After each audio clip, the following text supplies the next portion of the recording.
Hello दोस्तों, नमस्ते भाई। कैसे हैं आप सभी लोग। देखिए, अभी अभी सीपीयू का पेपर हुआ है। सीपीयू 2023 सीजीएल का, सीएचएसएल का, सीपीयू का, एमटीएस का सारे ही पेपर हो चुके हैं। तो सीपीयू की आंसर की आई, और सीपीयू के एक सेट में जो है 50 क्वेश्चन आते हैं मैथ्स के। तो टोटल 9 शिफ्टों में पेपर हुआ है। तो हमारे पास जो है 450 क्वेश्चन है गणित के।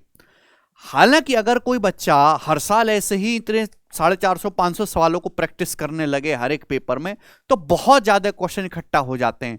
तो उसका हमने एक सॉल्यूशन निकाला है कि बच्चे को कम सवाल करवाए जाएं, लेकिन उसमें उसको फायदा उतना ही मिले 500 सवाल के बराबर। तो उसी सीरीज में आपको पता है कि हर एग्जाम के कंप्लीट होने के बाद मैं उसके बेस्ट क्वेश्चन आपको सॉल्व करवाता हूं, अर्थमेटिक के और एडवांस के। तो सीपीओ के टॉप 25 एडवांस मैथ के क्वेश्चन हमने फिल्टर करे हमारी टीम ने, और उनका मैं आपके सामने जो है सॉल्यूशन करवाऊंगा। बिल्कुल ठीक है जी। ओके। इन सभी सीपीओ के सभी पेपर्स की पीडीएफ आपको हमारे टेलीग्राम चैनल पे मिल जाएगी। डिस्क्रिप्शन में लिंक पड़ा हुआ है। हिंदी और इंग्लिश में बाइफरकेट आंसर की के साथ हमने जो है ये पीडीएफ अपलोड करवा दी। आप यहां से इन पेपर को डाउनलोड करके, अगर कोई बच्चा टारगेट ही सीपीओ को कर रहा है, तो आप फिर को आपको ये पूरे क्वेश्चंस बनाने चाहिए। ठीक है भाई, यहां से आप प्रैक्टिस कर सकते हैं। आपको हमारे टेलीग्राम चैनल पे पीडीएफ मिल जाएंगी, अपलोड हो गई हैं। ठीक है दोस्तों, अब शुरू करेंगे हम आज की कहानी जी। उससे पहले एक बात बताना चाहेंगे कि जो 2024 के एग्जाम्स को स्टूडेंट्स टारगेट कर रहे हैं और मैथमेटिक्स पूरा पढ़ना चाहते हैं, बेसिक से पढ़ना चाहते हैं हायर लेवल तक, तो कैरियर एप्लीकेशन पर जो हमारा नया लाइव बैच शुरू हो रहा है बिगिनर फ्रेशर बच्चे के लिए, 16 अक्टूबर से इसकी क्लास शुरू हो जाएंगे और 13 अक्टूबर से रजिस्ट्रेशन। आप इस बैच में एनरोल कर सकते हैं, जो SSC, CSAT, banking, railway, state और टीचिंग के एग्जाम के लिए यूजफुल है। ठीक है भाई, तो अपने दोस्तों के साथ इस इंफॉर्मेशन को शेयर करो। चलो अब हम सवालों पे आ जाते हैं। सवाल नंबर होगा जी आपके सामने 1। ट्रिग्नोमेट्री, एलजेब्रा, ज्योमेट्री, मेंसुरेशन, सारे ही सवाल इसमें हैं। एक सेपरेट वीडियो और मैं बनाऊंगा जिसमें मैं आपको सीपीओ के टॉप 25 अर्थमेटिक के क्वेश्चन करवाऊंगा। ठीक है जी, बनाएं। यदि x बटे वाई प्लस वाई बटे एक्स बराबर 1 है एंड x प्लस वाई बराबर 2 है, तो आपसे पूछा X cube plus Y cube का मान क्या होगा। तो X cube plus Y cube का मान होगा सीधा 0। वैसे तो ये वैल्यू पता होनी चाहिए कि इसके देखते ही इसकी वैल्यू 0 हो जाएगी। अगर आपको नहीं पता है तो आपको बात जाननी चाहिए मेरे प्यारे भाई कि X cube plus Y cube का क्या मतलब है। X cube plus Y cube का फॉर्मूला होता है जी X plus Y into bracket में X square plus Y square minus X Y. यही तो फॉर्मूला होता है। आप बोलोगे हाँ जी सर, यही फॉर्मूला होता है। फॉर्मूला यही है। अब आपको ये जो चीज दी हुई है मेरे प्यारे, बड़ी खास है। अगर आप यहां से एलसीएम लोगे, एलसीएम तो एलसीएम एक्स वाई आएगा भाई। एक्स की एक्स में गुणा X square plus Y square और बराबर एक्स वाई, ये तो दिया हुआ है आपको भाई। ठीक है भाई, अब जब ये एक्स वाई इधर आएगा तो माइनस हो जाएगा, एक्स वाई इधर आएगा तो माइनस। तो X square plus Y square minus X Y बराबर 0। तो स्टूडेंट आपका ये 0 है। ये एक्स प्लस वाई आपको 2 दिया है, तो 2 गुणा 0 तो आपका 0 ही आ गया ना भाई। एक्स प्लस वाई की वैल्यू कुछ भी हो, अगर ये 0 है तो 0 ही आंसर आएगा। ठीक है ना। वैसे आपको इतना करने की जरूरत नहीं होनी चाहिए। आपको पता होगा मेरे प्यारे भाई कि यदि कहीं भी अगर आपको x प्लस 1/x 1 दिखाई देता है, 1 ही है, x प्लस 1/x आपको 1 दिखाई देता है, तो हमेशा एक्स क्यूब की जो वैल्यू होती है वो -1 होती है। ये ध्यान रखो। ठीक है भाई, चलिए आगे चलते हैं। अब जैसे ये सवाल आप मुझे करके बताएंगे, सवाल नंबर 2 बहुत इजी क्वेश्चन है। ट्राइंगल एबीसी में डी और ए बी ए सी पर 2 पॉइंट, ए बी ए सी पर इस प्रकार है कि ए डी जो है 1/6 ऑफ ए बी है, ए जो है वो 1/6 ऑफ ए सी है, बी सी 22 है। तो आपसे पूछा है डीई क्या है। चलिए, वैसे मैं सवाल को पढ़ते पढ़ते समझ गया कि क्वेश्चन जो है वो थेल्स थ्योरम का है। भाई आपके सामने जो है एक ट्राइंगल इस प्रकार से बना लेते हैं हम, ए बी ए सी। ठीक है ना, ए बी सी। अब साइड ए बी और एसी पर 2 पॉइंट डी और इस प्रकार है कि एडी जो है वो ए बी का 1/6 है। अच्छा, और ए जो है वो एसी का 1/6 है। ठीक है, बीसी 22 सेंटीमीटर, आपका बीसी 22 है। तो आपसे पूछा है मेरे प्यारे भाई डीई कितना होगा। अब आपको देखना चाहिए, सभी लोगों को देखना चाहिए कि भाई अगर एडी जो है वो ए बी का 1/6 है, यानी कि ए बी अगर 6 है, अगर ए बी अगर 6 यूनिट है, तो एडी कितना है मेरे प्यारे भाई 1। एडी से एबी का रेशियो क्या है 1/6। बिल्कुल ऐसे ही यहां पर मेरे प्यारे भाई, अगर आपका AC 6 है तो ए कितना है मेरे दोस्तों 1। ए से AC का रेशियो क्या है 1/6। ये भी 1/6 का रेशियो, ये भी 1/6 का रेशियो, तो ये दोनों लाइन पैरेलल होनी चाहिए डी और BC आपस में। छोटे बड़े ट्रायंगल सिमिलर होंगे। अब छोटे बड़े ट्रायंगल सिमिलर हैं तो करस्पॉन्डिंग लेंथ का रेशियो बराबर। भाई छोटे ट्रायंगल में 1 है, बड़े ट्रायंगल में इसके करस्पॉन्डिंग 6, तो रेशियो भी तो 1:6 होना चाहिए। 1:6 आप बोलोगे हाँ जी सर। अगर 6 की वैल्यू 22 सेंटीमीटर है तो 1 की वैल्यू क्या है 11/3, और 11/3 का मतलब क्या है भाई 3:2/3 सेंटीमीटर, यानी कि 3 3 9 2 11, तो 3.66 आएगा, 3.67 सेंटीमीटर अप्रोक्स। पहला ऑप्शन इस सवाल का आंसर होगा। बहुत डिटेल में मैंने आपको करके बताया है, थेल्स थ्योरम का सवाल है प्यारे भाई। छोटे बड़े ट्रायंगल सिमिलर हो जाएंगे यहां पर। बनाओ a प्लस बी बराबर 90 है तो cot a upon cot b plus cos square a plus cos square b ज्ञात करें। ये आपके सामने सवाल बन गया। बताओ बच्चों, देखो अगर a प्लस बी 90 है, इसका मतलब a और b आपस में कॉम्प्लीमेंट्री एंगल है, और कॉम्प्लीमेंट्री एंगल है तो भाई ये क्या हो जाएगा cos square a plus cos square b direct आपका 1 हो जाएगा 1। a प्लस बी 90 है तो sine square a plus sine square b 1 होता है, cos square a plus cos square b 1 होता है। अब cot a, अब cot b क्या हो जाएगा मेरे दोस्तों, देखो b का कॉम्प्लीमेंट्री होता है a, cot बदल जाता है tan में। b का कॉम्प्लीमेंट्री है a, cot बदल जाएगा tan a, tan में। तो cot a को tan a से भाग देंगे तो क्या आएगा भाई, tan का मतलब 1/cot, तो यानी कि तो cot स्क्वायर a हो गया, cot स्क्वायर a प्लस 1 बन गया भाई। अगर a प्लस बी 90 है मेरे प्यारे भाई तो cot b किसके बराबर होगा, b का कॉम्प्लीमेंट्री है सम 90, cot बदलता है tan a में। This is the concept. तो यहां पे tan का मतलब 1/cot, cot square a plus 1 हो गया, cot स्क्वायर a प्लस 1 क्या आ गया cosec स्क्वायर a। ये आंसर है डी ऑप्शन। समझ में आई बात। तो सवाल तुम में तो कुछ बचा ही नहीं। उस त्रिभुज का एरिया बताओ जिसकी दो भुजाओं की लंबाई 4 5 है, उनके बीच का कोण 45 है। अगर किसी त्रिभुज की दो साइड की लंबाई दी है और उनके बीच का एंगल दिया है तो एरिया कैसे निकालते हैं। देखिए मुश्किल सवाल नहीं पूछे गए इस बार सीपीओ में बिल्कुल भी है भाई। अगर किसी ट्रायंगल की दो साइड आपको दी है और उनके बीच का एंगल आपको दिया गया थीटा, तो ट्रायंगल का जो एरिया होगा मेरे प्यारे भाई वो होगा 1/2 XY साइन थीटा, बीच के एंगल का sine. This is the concept. समझ में आई भाई साहब बात। सीपीओ 2019 का जो पेपर था वो अब तक का बेस्ट पेपर है सीपीओ का, जिसमें बहुत भयंकर सवाल पूछे गए थे। ठीक है भाई, उसके बाद आसान ही आया सीपीओ का पेपर। 1/2 4x5 और बीच के एंगल का साइन, साइन 45 डिग्री हो जाएगा 1/√2। अब 2√2 से 4 जाएगा √2 बार, तो ये हो जाएगा 5√2, तो 5√2 सेंटीमीटर स्क्वायर इसका आंसर हो जाएगा। बताइए क्या तकलीफ सवाल में, किसी प्रकार की कोई तकलीफ समझ में आ रहा है तो वीडियो को लाइक जरूर कर दें भाई। 5वां सवाल, यदि tan a बराबर 2/5 तो बच्चे आपसे पूछा है sec square a upon cosec square a ज्ञात करें। बहुत बढ़िया सवाल, ये आ गया बी ऑप्शन। आप कहोगे सर इतना जल्दी कैसे आया, भाई इतना ही टाइम लगता है, इससे ज्यादा टाइम लगता नहीं है।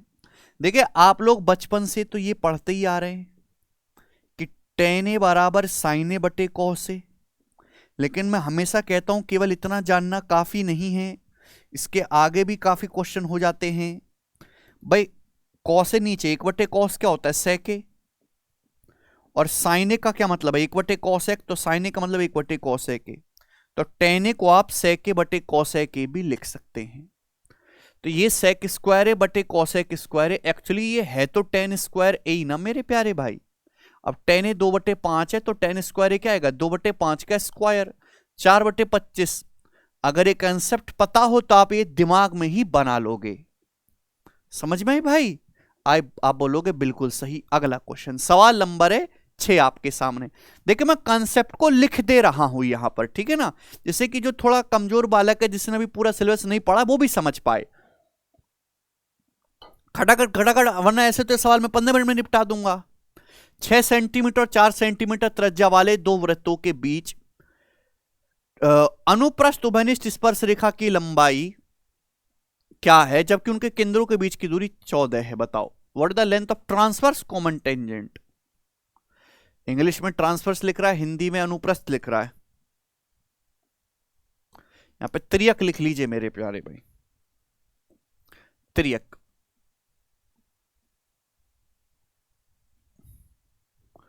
छह और 4 सेंटीमीटर त्रिज्या वाले दो वृत्त हैं, उनकी भी त्रियक उपनिष्ठ स्पर्श रेखा की लंबाई पूछी है, केंद्रों के बीच की दूरी 14 है। तो ट्रांसवर्स कॉमन टेंजेंट क्या बोलते हैं हम इसको? TCT। ट्रांसवर्स कॉमन टेंजेंट की लंबाई के लिए क्या फॉर्मूला है पता है आपको? √d² minus R1 plus R2 का होल स्क्वायर। अगर दो सर्कल जिनकी रेडियस R1 R2 है उनके सेंटर के बीच की दूरी d है तो ट्रांसवर्स कॉमन टेंजेंट त्रियक उभयनिष्ठ स्पर्श रेखा की लंबाई ये होगी। अच्छा, सेंटर के बीच की दूरी कितना है? 14 है। रेडियस कितनी है मेरे प्यारे भाई यहां पर बताओ जल्दी से? 6 और 4 तो 14 स्क्वायर माने 10 स्क्वायर। अब 196 में से 100 घटाएंगे 96, यानी कि 16 छिकम 96, 4√6। 16 का √4 और 6 का बचेगा √6। तो कंसेप्ट पता है, आंसर अपने आप आएगा। सीधा फॉर्मूला बेस्ड क्वेश्चन। अगला सवाल, यदि a/l प्लस m/b बराबर 1 एंड b/m प्लस n/c बराबर 1, तो आपसे पूछा है l/a प्लस c/n ज्ञात करें। यह सवाल आपसे पूछा है। अच्छा सवाल है मेरे प्यारे भाई, जो सीपीओ के एग्जाम में आया है, बनाओ। एक्चुअली ये कोई नया सवाल नहीं है कि आप इसको मेरे दोस्तों कोई नया सवाल मानने लग जाओ, ठीक है? ये ऑलरेडी सवाल एग्जाम्स में आ चुका है, बस यहां इसको मेरे प्यारे भाई नया करके लिख दिया। नया करके तरीके सवाल को करने के बहुत सारे। आप इस सवाल को वैल्यू पुटिंग से भी कर सकते हो, बिल्कुल कर सकते हैं। आप इस सवाल को मेरे दोस्तों सॉल्व भी करके कर सकते हो।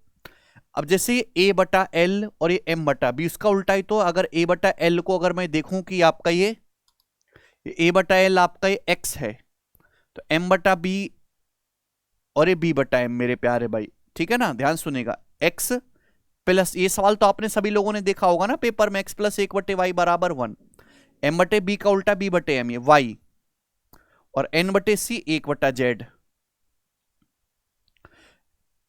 a/l x ये उल्टा है मेरे दोस्तों। ये c/n क्या आ जाएगा मेरे दोस्तों? आपका z प्लस 1/x। एक्चुअली में ये सवाल है, अगर गौर से आप देखो, ये सवाल हर एक बालक ने किया होगा, ये हर एक बालक ने। बस यहां x की जगह क्या लिख दिया है? a/l, x की जगह a/l, y की जगह क्या लिख दिया है? b/m, और z की जगह क्या लिख दिया है मेरे प्यारे भाई यहां पे आपका c/n, z की जगह c/n। x प्लस 1/y 1 है, y प्लस 1/z 1 है, तो z प्लस 1/x भी क्या आता है? इसका आंसर 1 ही आता है। पहला ऑप्शन। कुछ करने की जरूरत ही नहीं थी सवाल में। समझे? आप बोलोगे सर बिल्कुल समझे, कोई परेशानी नहीं है। तो एक तो ये तरीका है कि आप ऑब्जर्व कर पा रहे, अदरवाइज आप यहां पे वैल्यू पुटिंग से कर लीजिए मेरे प्यारे भी। वैल्यू पुटिंग से जो मर्जी आप वो पुट कर लो, ठीक है ना? आपको जो पसंद आए आप वो पुट कर लीजिए मेरे प्यारे भाई, ठीक है ना? अब जैसे मैं यहां पर m/b को 1 पुट कर देता हूं। 1 पुट करूंगा तो 1 - 1 0, a/l 0 हो जाएगा, नहीं। तो यहां पे m/b को मैं 2 पुट कर देता हूं भाई। मैं यहां पे m/b को 2 पुट कर देता हूं, 2। अगर मैं 2 पुट कर दूंगा तो a/l क्या आ जाएगा? a/l आ जाएगा। 2 पुट करेंगे तो 1 - 2 - 1। अगर m/b 2 है तो b/m क्या है? 1/2। तो n/c क्या आ जाएगा? n/c आ जाएगा मेरे प्यारे भाई यहां से 1 - 1/2, 1/2 आ जाएगा। बोलो आया? आपसे पूछा है ये। अब l/a क्या आएगा? उल्टा, a/l का उल्टा l/a -1। अब c/n क्या आएगा? n/c 1/2 है, तो c/n क्या आएगा? 2 आएगा। तो 2 - 1 1, ये आंसर हो गया अभी भी, ठीक है ना? 1 इसलिए पुट नहीं करा मेरे प्यारे भाई कि वो कि देखो 0 तो कर ही नहीं सकते किसी को भी, क्योंकि बटे 0 अनडिफाइन हो जाएगा। 1 - 1 0, तो a/l बराबर 0 आ जाएगा। a/l अगर 0 है तो l/a 1/0 हो जाएगा, प्रॉब्लम होगी। इसलिए 1 ना पुट करके 2 पुट करा, इसको 2 पुट किया मेरे प्यारे भाई, a/l आ गया। m/b को 2 माना है तो b/m उल्टा है 1/2, एन बाई सी कितना आ गया, भी 1/2 आ गया। यहां वैल्यू रख दी भाई, आंसर आ गया। ठीक है ना। वैसे इस सवाल में इतना सोचना नहीं है, सीधा जो है आप अपने दिमाग के थॉट प्रोसेस से उड़ा सकते हैं। अगला सवाल, the total surface area of square base pyramid is 1536 square metre, of which 37.5% is the area of base of pyramid. Base okay 37.5% base का एरिया है। तो आपसे पूछा इस पिरामिड का वॉल्यूम कितना है। वॉल्यूम, पिरामिड का जो है आपसे वॉल्यूम पूछा गया है। जवाब देंगे मेरे प्यारे भी, कौन करेगा, फटाफट फटाफट आप बताओ। एक पिरामिड का टोटल सरफेस एरिया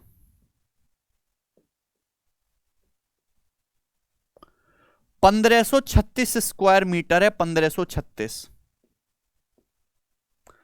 और उसमें से बेस का जो एरिया है, बेस का एरिया वो 37.5% है। बेस का जो एरिया है मेरे दोस्तों, देखो टोटल सरफेस एरिया का क्या होता है, पिरामिड है तो literal surface area plus area of base ये होता है, literal surface area plus area of base. तो बेस का जो एरिया है ना वो क्या, 1536 का 37.5%। अब 37.5% होता क्या है, 3/8 होता है कि नहीं। आप बोलोगे यहां से 12.5% 1/8, 37.5% 3/8। अब 8 एकम 8 और 8 नाम 72 और 8 दूनी 16, कितना आ जाएगा मेरे दोस्तों, 576।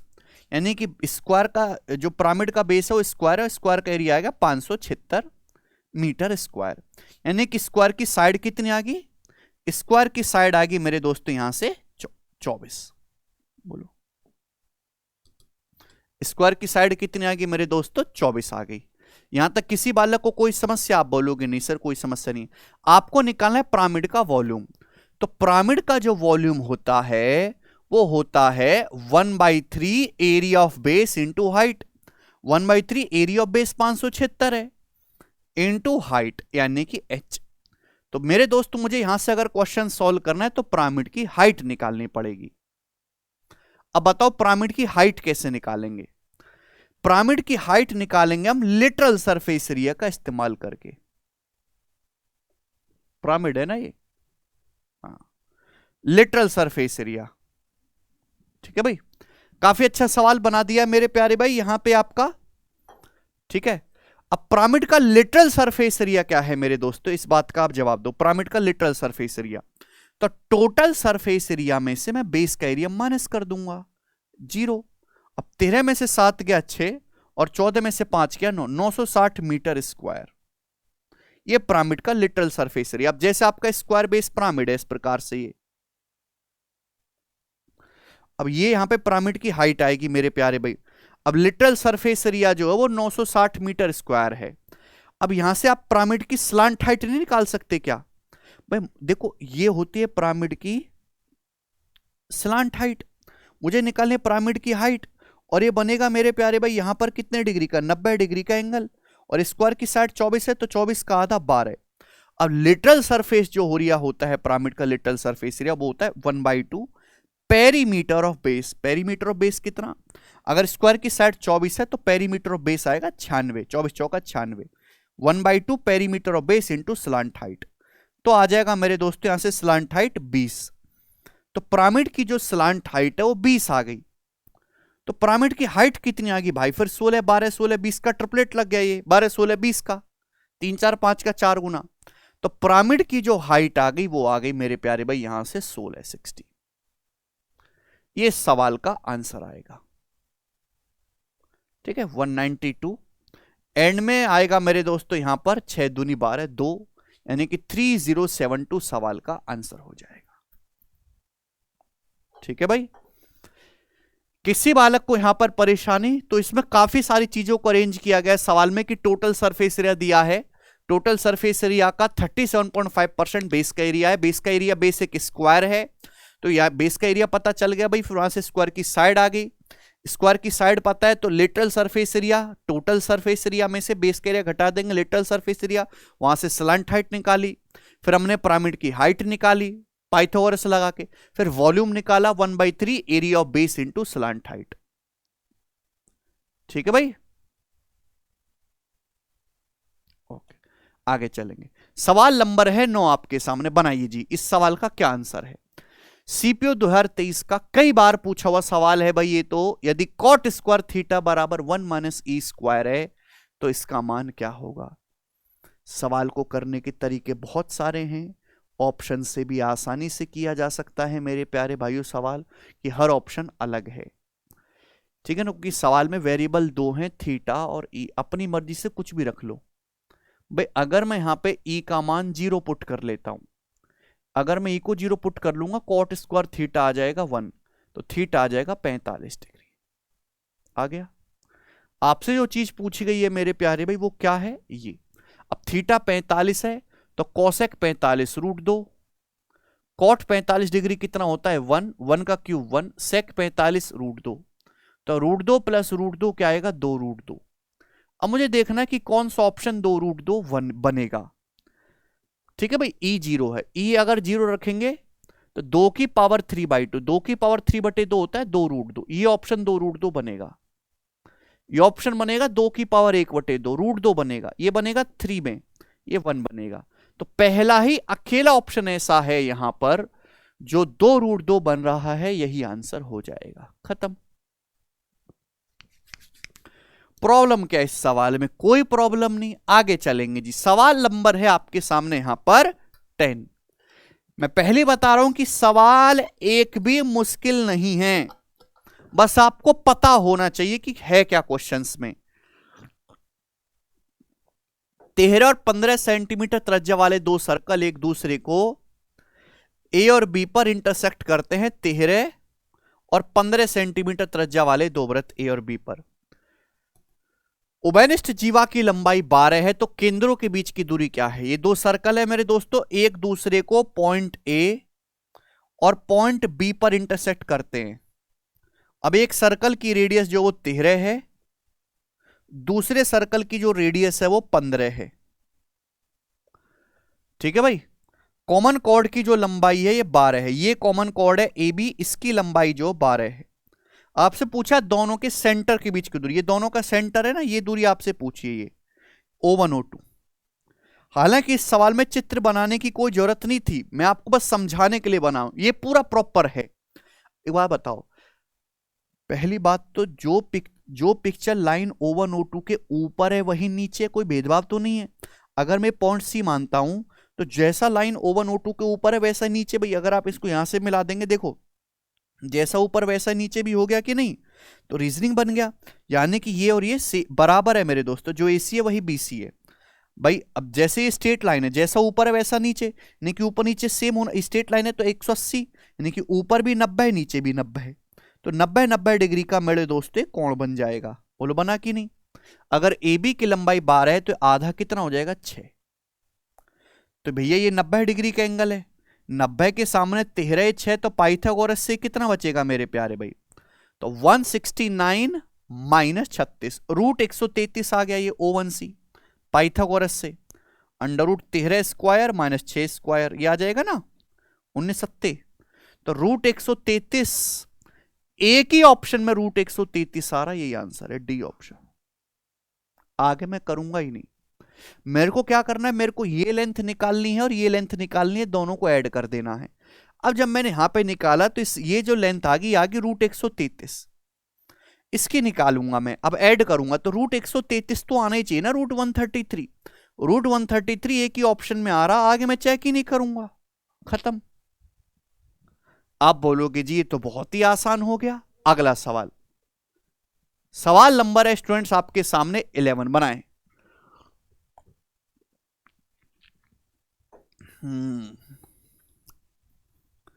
The radii of the ends of a frustum of a solid right circular cone 45 centimeter high are 28 and 7 centimeter. If this frustum is melted and reconstructed into a solid right circular cylinder whose radius of base and height are in the ratio 3:5, find the curved surface area of cylinder. Cylinder का curve surface area आपसे पूछा है, बहुत बेहतरीन question. आपके पास एक frustum है, frustum of cone, ठीक है भाई, इसको पिघला के बनाया गया सिलेंडर। सिलेंडर का पूछा कर्व सरफेस एरिया। सिलेंडर का कर्व सरफेस एरिया होता है मेरे प्यारे भाई यहां पर 2πRH। पाई का मतलब 22/7 RH, यही है। अब देखो 22 में छुपा होता है 11।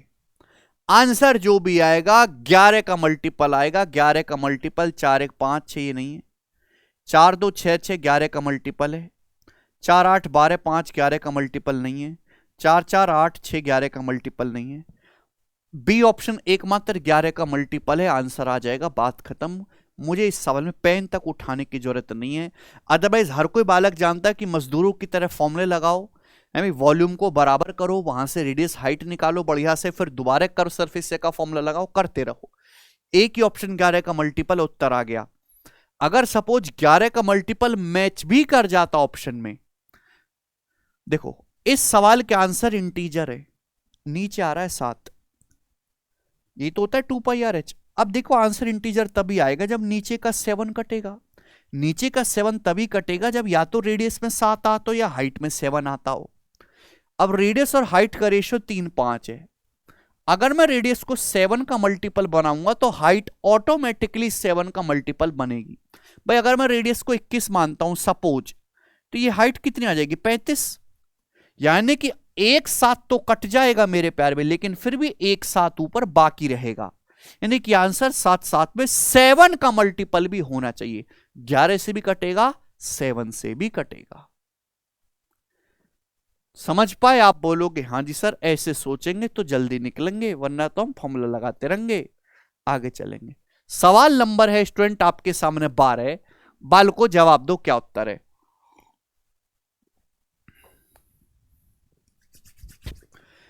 पी क्यू आर एक इक्विलेटरल ट्राइंगल है जो एक सर्कल के अंदर इनस्क्राइब्ड है। तो भैया ये सर्कल है, सर्कल के अंदर बना है मेरे प्यारे एक समबाहु त्रिभुज। बढ़िया वाला इक्विलेटरल ट्राइंगल बनाना, बढ़िया वाला। अच्छा है छोटा सा, ओके। हाँ, एस चाप क्यू आर पर कोई पॉइंट है, चाप क्यू आर पर। अब यहां पे ये कहना भूल गया है कि क्यू आर छोटा लेना है कि बड़ा का लेना है। तो आपसे पूछा पी एस क्यू कितना है, छोटा है भाई। एस जो है आर क्यू आर पर, क्यू आर पर ये वाला पॉइंट ले लेते हैं। तो आपसे पूछा है यहां पर what is the measure of angle P S Q, ये मिला दीजिए मेरे प्यारे भाई यहां पर। ये पी एस क्यू का हाफ क्या होगा मेरे प्यारे भाई, जवाब दो करो। क्यू आर पर कोई पॉइंट एस है, तो पी एस क्यू का हाफ कितना होगा स्टूडेंट, जवाब दीजिए।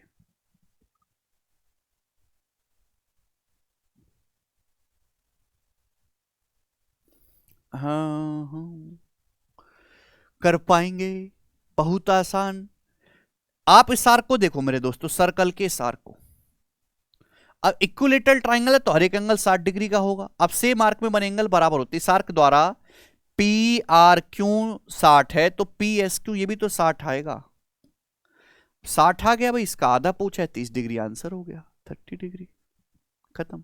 सेम आर्क में बने एंगल बराबर होते भाई। अगर ये सर्कल है, सर्कल में कहीं भी कोई आप एंगल बना लो, अगर ये थीटा है तो इसी आर्क द्वारा ये एंगल भी, तो ये सेम एंगल आर्क में थीटा बनेगा, ये भी थीटा होगा। आप बोलोगे जी बहुत बढ़िया, आसान सी बात बनाएं। Two circle with centre P and Q of radii 6 और 4 centimetre respectively touch each other internally. दो सर्कल है भाई जिनकी रेडियस है 6 और 4, वो एक दूसरे को अंदर से टच करते हैं। ओके, सेंटर पी और क्यू है। पी क्यू का जो परपेंडिकुलर बाइसेक्टर है वो बड़े सर्कल को ए और बी पर मिलता है। तो आपसे पूछा है ए बी की लंबाई क्या है। अब देखिए दो सर्कल हैं, बड़े वाले की रेडियस 6, छोटे वाले की 4 है। तो छोटे वाले का डायमीटर 8 होगा, यानी कि बड़े सर्कल का सेंटर छोटे सर्कल के अंदर ही आएगा। इस प्रकार से हो जाएगा ये। अब ये दो सर्कल हो गए मेरे प्यारे भाई, पी और क्यू, ठीक है ना। छोटे सर्कल की जो रेडियस है 4 है। देखो जैसे छोटे सर्कल का सेंटर है क्यू, अब ये रेडियस यहां से यहां तक की मेरे दोस्तों 4 होगी 4, अब इसका डायमीटर कितना आएगा, 8, डायमीटर 8 आएगा।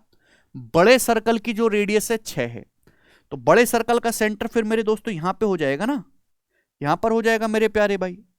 ये यहां से यहां तक की दूरी कितनी आ जाएगी, 6 हो जाएगी कि नहीं, बड़े सर्कल की रेडियस 6 आ जाएगी। आप बोलोगे हाँ जी सर, यानी कि ये कितना बचा फिर भाई, अगर मैं इसको यहां से मिला देता हूं तो ये कितना बचा, तो आप कहोगे सर 2 बचा कि नहीं बचा, आप बोलोगे हाँ सर 2 बचा। ठीक है भाई, क्योंकि ये पूरे जो है छोटे सर्कल का डायमीटर 8 होना चाहिए। तो पीक्यू की भी कितना बचा, पीक्यू भी आपका यहां से यहां तक 2 हो जाएगा, ये पीक्यू भी आपका 2 हो जाएगा। अब आपसे क्या बोला है कि पीक्यू का लंब समद्विभाजक ए और बी को बड़े सर्कल को पॉइंट ए और बी पे मिलता है। लंब समद्विभाजक का क्या मतलब है, एक ऐसी लाइन जो पीक्यू पे परपेंडिकुलर भी हो और बाइसेक्ट भी करे, ऐसे ये है, ये ऐसी लाइन है जो पीक्यू का परपेंडिकुलर भी है, पीक्यू के ऊपर बाइसेक्ट भी करती है, ठीक है ना। और ये जो लाइन है बड़े सर्कल को पॉइंट ए और बी पर मिलती है। आपसे पूछा है ए बी का मान बताएं प्यारे दोस्त। देखो सवाल केवल देखने में डरावना है, अदरवाइज बहुत ही ज्यादा आसान है। ये पाइथागोरस थ्योरम से सॉल्व होगा। बताओ, ये बड़े सर्कल का सेंटर है, बड़े सर्कल की रेडियस क्या है 6, सेंटर से है भाई, बड़े सर्कल की रेडियस है यहां पर 6, लेकिन बड़े सर्कल से तो काम बनेगा नहीं। ये तो मेरे दोस्तों, अच्छा गलती कर दी हमने। एक सेकेंड भाई, एक सेकेंड।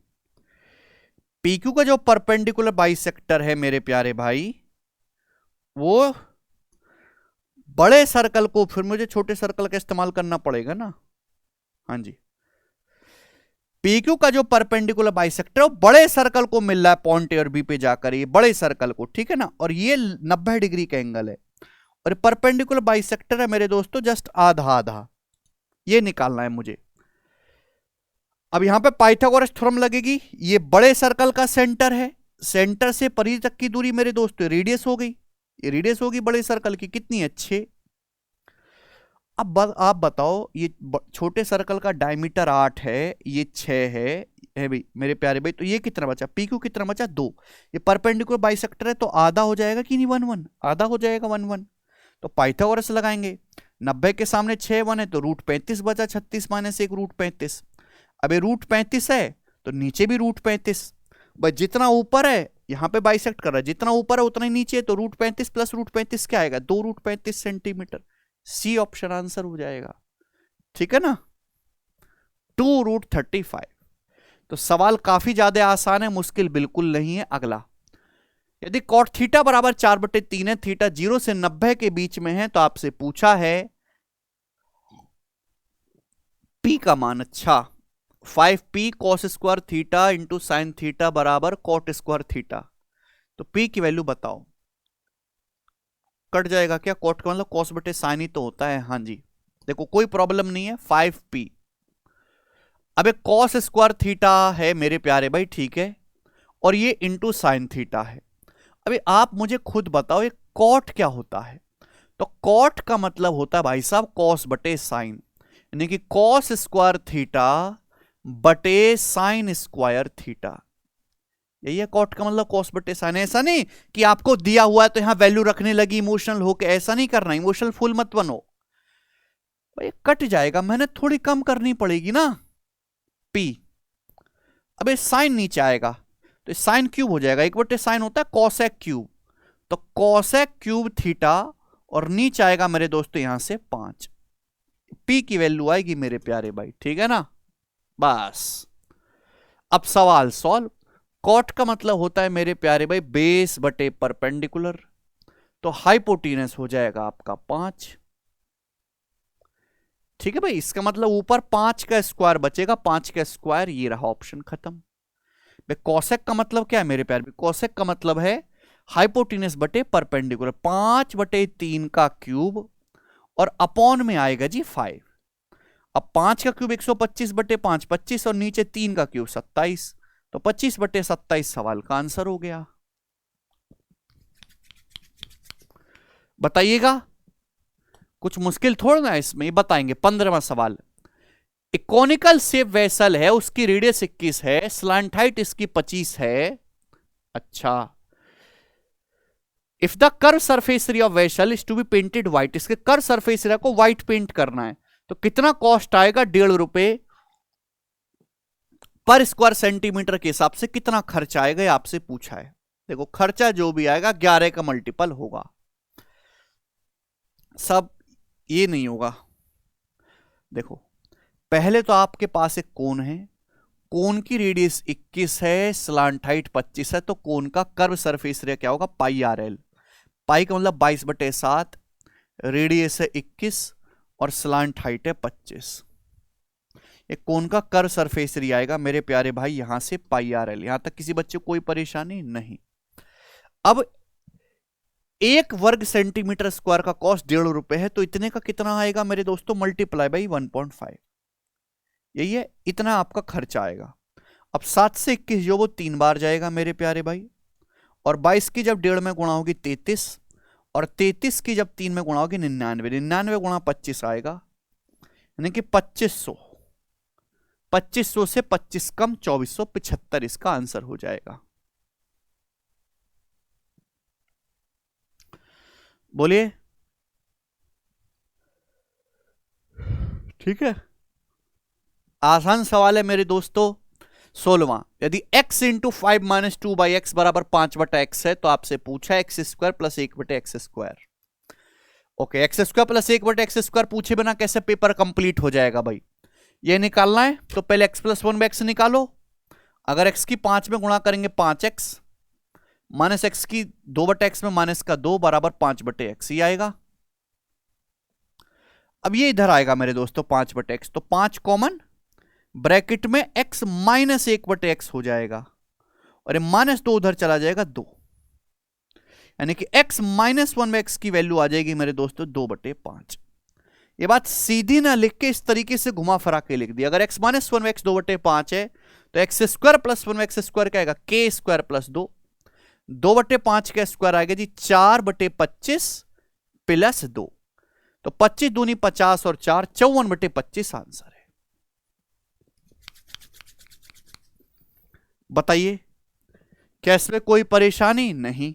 ये बनाओ दोस्त, पी क्यू आर एक ट्राइंगल है, the bisector of internal angle Q and external angle R intersect at point S. Angle Q S R 40 then angle P 80 degree, A option. Direct theorem, ठीक है भाई, हमने अपने बैच में भी theorem पढ़ाई हुई है और बहुत इंपॉर्टेंट थ्योरम है हर साल। इसके अलावा भी एक और थ्योरम है जिसपे हर साल जो है किसी ना किसी शिफ्ट में सवाल आता ही रहता है और मुश्किल भी नहीं है। पी क्यू आर एक ट्राइंगल है मेरे प्यार भी, इस प्रकार से पी क्यू आर हो गया। अब सवाल में बोला है कि bisector of internal angle Q का इंटरनल बाइसेक्टर, हमने यहां पे एंगल क्यू का इंटरनल बाइसेक्टर खींचा एंगल क्यू का, एंड एक्सटर्नल एंगल आर और आर का एक्सटर्नल बाइसेक्टर। इसको जब मैं आगे बढ़ाता हूं मेरे प्यारे भाई तो ये बनता है external angle at vertex R है भाई। तो इसका एक्सटर्नल बाइसेक्टर मेरे दोस्तों यहां पे आर का जो है एक्सटर्नल बाइसेक्टर कहां पे मिलते हैं एक दूसरे को, यहां पॉइंट एस पर इंटरसेक्ट करते हैं। यदि angle Q S R 40 degree, Q S are ये जो है 40 डिग्री है क्यू एस आर, आपसे पूछा है पी। अगर किसी भी ट्राइंगल में एक भुजा पकड़ लीजिए, एक बेस पकड़ लो, एक एंगल का इंटर बाइसेक्टर खींचा, दूसरे का एक्सटर बाइसेक्टर खींचा, ये जहां पे मिलेंगे भाई, अगर ये एंगल थीटा है मेरे प्यारे भाई तो ये θ/2 होता है। ये थ्योरम है मेरे प्यारे भाई, यानी कि अगर ये 40 है तो एंगल डबल होगा पी 80 डिग्री का, और यही सवाल में पूछा गया था इसलिए मैंने सीधा बता दिया। ठीक है भाई, अगर आपने थ्योरम पढ़ी हुई है तो आप लैंग्वेज से ही समझ जाओगे कि इस थ्योरम पर बेस्ड क्वेश्चन पूछा गया है। x की पावर 4 प्लस y की पावर 4 बराबर एक्स स्क्वायर वाई स्क्वायर है, तो x की पावर 6 प्लस y की पावर 6 क्या आएगा मेरे दोस्तों, यहां से 0 आएगा, डी ऑप्शन 0। x की पावर 4 प्लस y की पावर 4 बराबर एक्स स्क्वायर वाई स्क्वायर, यानी कि x की पावर 4 प्लस y की power 4 minus X square Y square बराबर 0। सवाल में आपको यह दिया हुआ है, इसका ही तो फैक्टर है मेरे दोस्तों। x की पावर 6 प्लस y की पावर 6 का क्या मतलब है, एक्स स्क्वायर का whole cube plus Y square का whole cube, A cube plus B cube का मतलब a plus B into A square plus B square minus A B. X की पावर 4 प्लस वाई की power 4 minus X square Y square, 0 हो जाएगा वो, खत्म। Next question करेंगे भैया। सवाल नंबर है आपके सामने यहां पर 19, बनाएं। ट्राइंगल एबीसी में बी 90 है, एबी से बीसी का रेशियो 1:2 है, कॉस ए प्लस टेन सी का मान ज्ञात करें। अच्छा जी, तो राइट एंगल ट्राइंगल का क्वेश्चन है, सिंपल ही है मेरे दोस्तों। आपके सामने जैसे हमने एक त्रिभुज बनाया है, एंगल बी 90 है, ए बी से बीसी का रेशियो 1:2 है, तो ए बी छोटा बना लेते हैं, ये आ गया मेरे दोस्तों। अब ये एग्जैक्ट वैल्यू नहीं दिया, रेशियो दिया ए बी से बीसी का, तो ये क्या आ जाएगा, पाइथागोरस से √5 आ जाएगा, 1 स्क्वायर प्लस 2 स्क्वायर का। अब कॉस ए प्लस टेन सी, अब ये जो एंगल है मेरे दोस्तों, ये है आपका ए। अब कॉस ए क्या आएगा, कॉस ए आ जाएगा भी इस एंगल के लिए बेस बटे हाइपोटेनस 1/√5। अब टेन सी क्या आएगा मेरे प्यारे भाई, ये एंगल आपका 10 है, ये एंगल आपका सी है।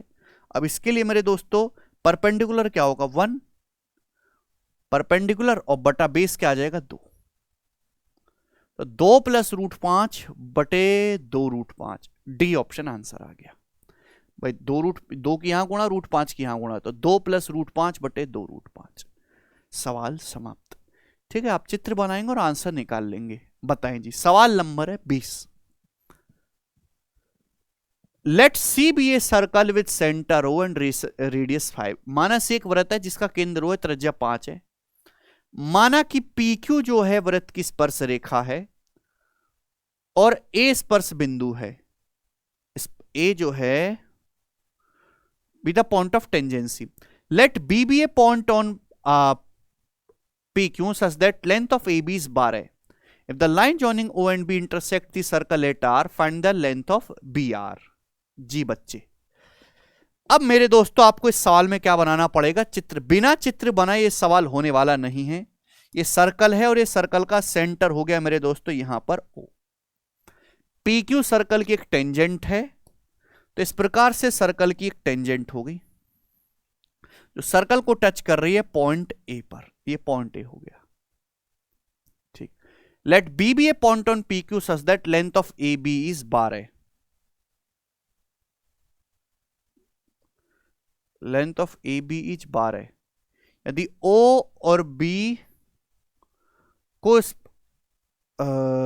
If the joining of O and B intersect the circle at R, चलो सपोज इस पर कोई पॉइंट B है और ए बी आपका 12 है।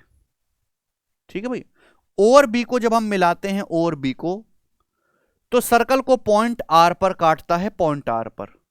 तो आपसे पूछा है BR की लंबाई क्या होगी, सर्कल की जो रेडियस है वो 5 है। देखो सवाल को बड़े बेहतर ढंग से बोला गया है कि भाई माना C एक सर्कल है जिसका सेंटर O है, रेडियस 5 है, PQ सर्कल की टेंजेंट है। तो इस प्रकार से जैसे हमने PQ को, ये सर्कल की टेंजेंट है मेरे दोस्तों, PQ जो सर्कल को कहां टच कर रही है, पॉइंट A पर टच कर रही है। अब इस टेंजेंट पर कोई पॉइंट B है।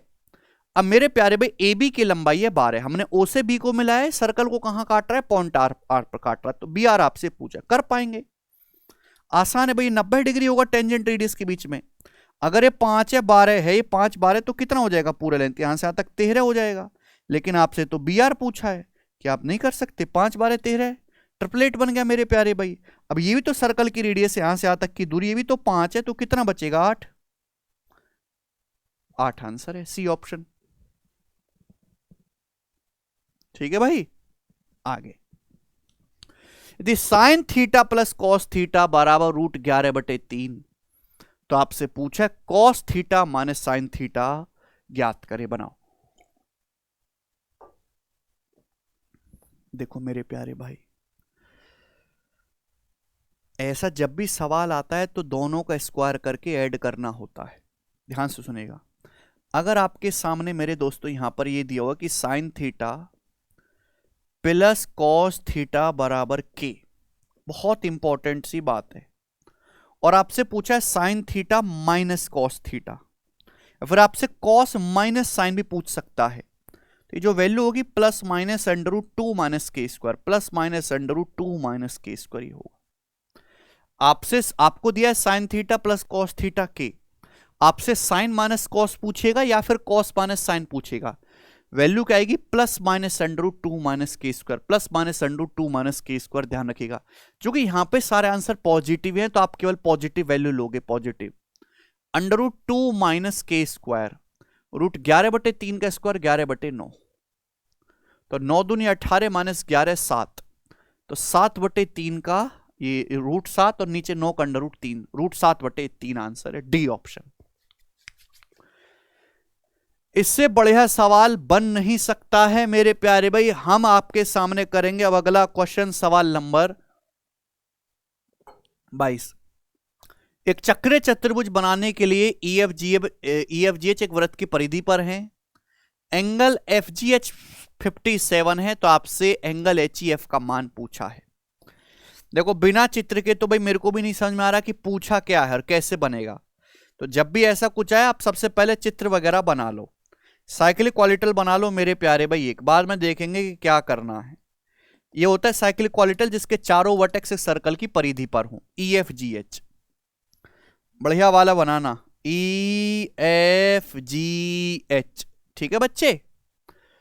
अब एंगल FGH 57 डिग्री, FGH यानी कि E वाला जो एंगल है ये 57 डिग्री का, E वाला FGH। आपसे पूछा HEF, हे भगवान तू ऐसे मत पूछ भाई, तू ऐसे मत पूछ, मुझे डर लगता है। वाकई में ये पूछा है तो बड़ा कठिन है। साइक्लिक क्वालिटल मैं इसका घुसा मार के मुंह तोड़ूंगा। 57 डिग्री है, ये कितना होगा, या साइक्लिक क्वालिटल में आमने सामने के एंगल का सम 180 डिग्री होता है, 57 डिग्री तो कितना आएगा, 180 माइनस 57 डिग्री, यानी कि आ जाएगा 123 डिग्री। सी ऑप्शन आंसर है। 23वां सवाल, find the value of root 1 minus 10a upon 1 plus 10a, बताएं। Root 1 minus 10a upon root 1 plus 10a की वैल्यू बताओ, और आंसर है साइन कॉस की टर्म में।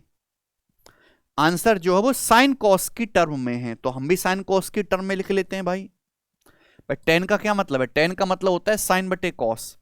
अगर मैं यहां पे 10 को साइन बटे कॉस लिखूंगा, साइन बटे कॉस, तो एलसीएम लूंगा तो ये क्या हो जाएगा मेरे प्यारे भाई, root cos minus sine upon cos plus sine, cos minus sine upon cos plus sine, ये हो जाएगा मेरे दोस्तों। ये तो ऑप्शन में नहीं है, इसका मतलब करना है rationalisation.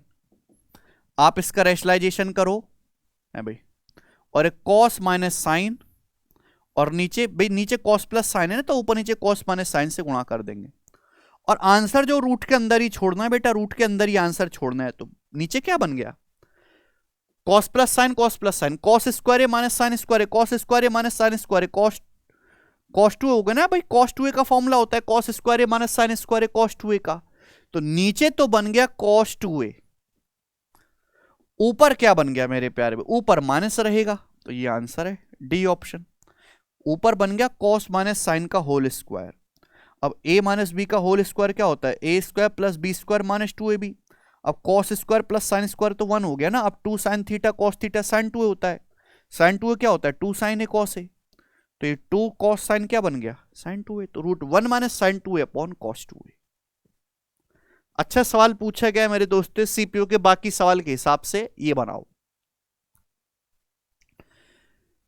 In a circle extended at O, PQ is a tangent at P. Furthermore, AB is a chord of the circle and is extended to Q.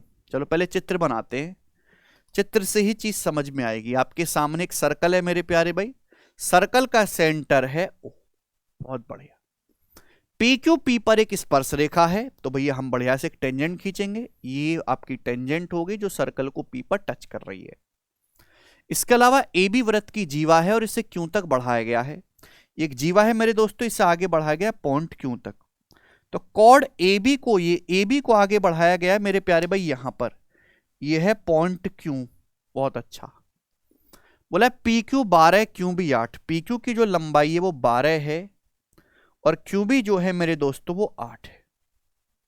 तो आपसे पूछा AB क्या आएगा भैया, ये तो टेंजेंट सीकेंट प्रॉपर्टी, सर्कल के बाहर से अगर हम टेंजेंट खींचते हैं तो QP का स्क्वायर बराबर क्या होगा मेरे प्यारे भाई? अभी बराबर QB गुणा QA। QB छोटी छलांग फिर पूरी छलांग, तो QA क्या आएगा भाई? 144/8 18। अगर Q 18 आएगा, 8 है तो कितना है? 10। ये 10 है मेरे दोस्त, 10 सेंटीमीटर आंसर है, डी ऑप्शन।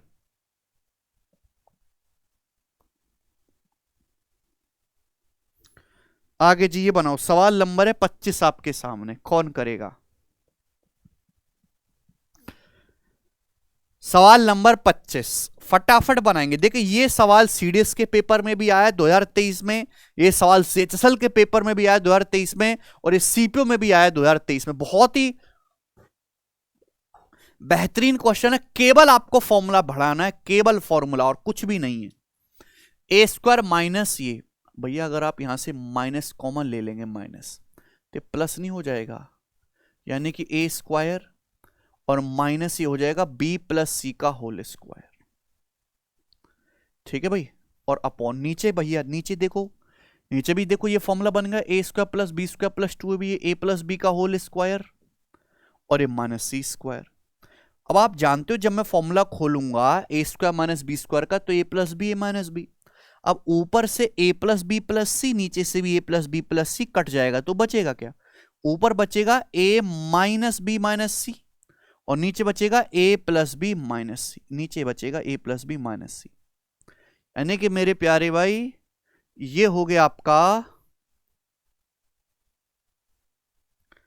ये तो दिख नहीं रहा हमको, ए प्लस बी माइनस सी, ए माइनस बी, यहां पे टाइपिंग में मिस्टेक है मेरे प्यारे भाई, ये आएगा ए माइनस बी माइनस सी अपॉन ए प्लस बी माइनस सी। तो पहला ऑप्शन इस सवाल का करेक्ट हो जाएगा दोस्तों, ठीक है ना भाई। ए प्लस बी प्लस सी तो ऊपर नीचे से कट जाएगा, अब ए माइनस यहाँ पे बी प्लस सी करेंगे तो ए माइनस बी माइनस सी हो जाएगा, और नीचे ए प्लस बी माइनस सी हो जाएगा। ठीक है बच्चों, तो सवाल मुश्किल नहीं है बिल्कुल भी, बस आपको यहां से फॉर्मूला बनाना पकड़ना है। अब ये एक लास्ट सवाल है, इसका आंसर आप देखो, बिल्कुल वर्बली सॉल्व करके हर बच्चा मुझे कमेंट्स में बताएगा। तो सीपीओ के जो थोड़े ठीक ठाक सवाल थे जो एडवांस मैथ में पूछे गए, हालांकि इन सवालों में बिल्कुल भी दम नहीं था, और ये सारी सवाल बिलो एवरेज थे, जैसे एक ऑफिसर की पोस्ट के लिए, एक इंस्पेक्टर की पोस्ट के लिए पूछे जाने चाहिए। ठीक है भाई, अगर आप चाहते हो कि ये सारे सवालों की प्रैक्टिस मैं कर पाऊं एक बुक से, तो आप इस सीपीओ की प्रैक्टिस किंग बुक को ऑर्डर कर सकते हैं अमेजन फ्लिपकार्ट पर, आजकल ऑफर भी चल रहा है। जो भी बच्चा बुक लेना चाहता है, टॉपर्स के द्वारा पसंद की गई ये सारी बुक है, अगर इन बुक्स को लेने चाहते हैं तो आप अमेजन फ्लिपकार्ट से अभी ऑर्डर कर सकते हैं, आपको डिस्काउंट पर मिल जाएंगी। ठीक है बच्चों, ठीक है। अच्छा, इनकी पीडीएफ मैं टेलीग्राम चैनल पे डलवा दूंगा, वहां टेलीग्राम चैनल को सारे बच्चे जरूर ज्वाइन कर लें। ठीक है, लेक्चर आपको पसंद आया है तो आप इस वीडियो को लाइक शेयर जरूर करें अपने दोस्तों के साथ। बाय, धन्यवाद।